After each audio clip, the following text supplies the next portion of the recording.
为了让健康议题宣导更加生活化，宣导局内容以传统艺术偶剧的表演方式，结合民俗信仰题材，透过通俗的故事甲人物为主角，用力传达设立保健观念，甲强化辨识毒品等等的桥段，让学童伫轻松快乐下学习到正确健康知识。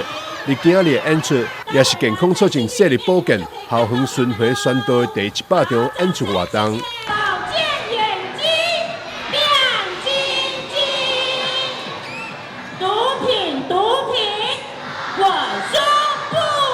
很高兴哦，我们今天第100场的视力保健校园巡回宣导，其实就是要告诉大家要保护自己的眼睛哦，眼睛是灵魂之窗，千万不要像市长一样还要戴眼镜哦。所以呢好好的照顾自己的眼睛，就可以看到外面美好的世界。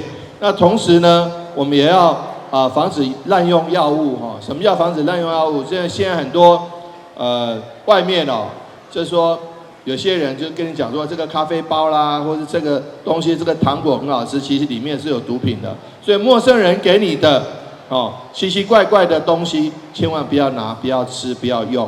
那如果认识的人给你的奇奇怪怪的东西，也不要拿、不要用哈。最好你拿了，如果真的他给你拿给老师看，老师这个有没有问题啊？这个老师就会告诉你。所以呢，很希望大家不要有药物滥用的问题，也很希望大家能够照顾好自己的身体。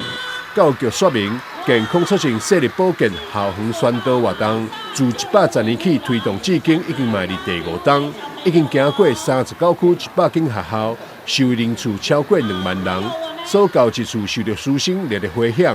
未来将延伸到家庭、社区，并扩大量力药物滥用防治宣导，持续关心学童视力保健，嘛要让学童远离毒品的威胁。